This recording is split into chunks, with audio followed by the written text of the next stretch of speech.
Hey guys, it's Steven, and today we're going to be taking a look at this really economical solution for a starter digital camera.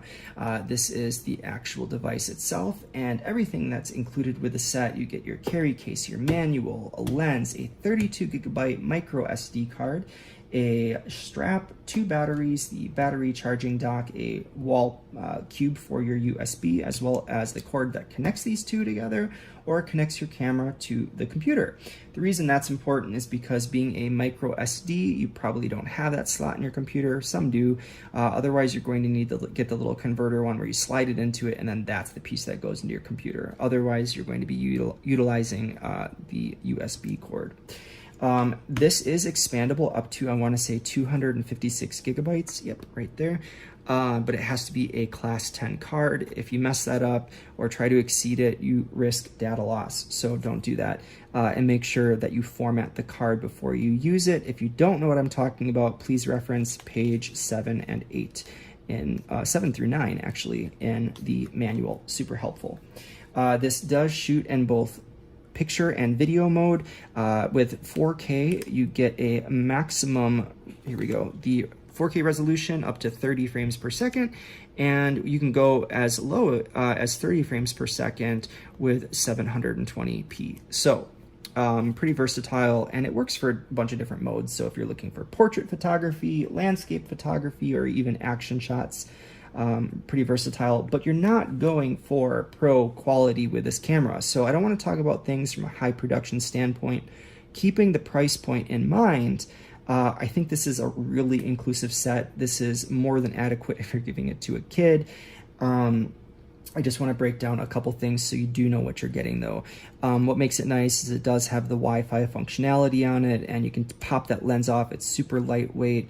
But keep in mind, this is a digital zoom. So with digital zoom, what makes it different from an optical lens is that you're basically taking an image and trying to stretch it over and over and over again. And so sometimes when you zoom in, I shouldn't say sometimes, the more you zoom in, you're going to lose picture quality.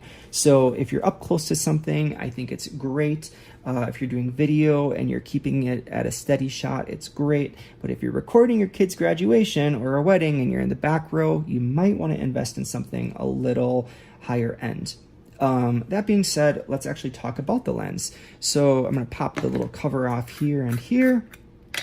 It has the threads on it, which hopefully you can see. I'll try to zoom into that here. There we go. Which is nice because you can play with different filters. If you wanted to connect another lens to it, I guess you could. At that point, I would probably just get a higher quality camera, but this is great. If I can close it. There we go. And then that just connects to the camera here. It does add a bit of weight, but it feels like a pretty durable camera. This is like, I don't know, I would just say a heavy duty plastic. The micro SD is a bit of a pain. I just want to show you here. So if you try to push that in, it's going to pop out. There we go. And I'll show you on the side here. I can push it really hard and pops out. You can see I got a little indentation there. So you're going to need something like a key or a pen to just shove that in. Once it's in there, it will stay in place until you push it again. There is an attachment for a tripod, so that's nice. This is where the battery goes. Personally, it's where I probably would have put that card, just because you don't want your data getting exposed, right, to the elements, or even putting it where the USB port is on the side. Here we go. And above that, which is the mic function, or the mic port, which uses a standard headphone jack. What is that? 0.33 or 3.5 millimeter. This is where you would mount the microphone, and if you want to use like LED light to brighten things up. It does have a flash that functions both for picture and video modes. I'll show you here. So if we long hold that flash, you're going to get the light, and it's pretty decent. Probably don't need one of the little mount ones, but I like it because then you can really customize the brightness and all that jazz. The video mode is nice, but I'm going to say that it shoots a little bit on the nasally side.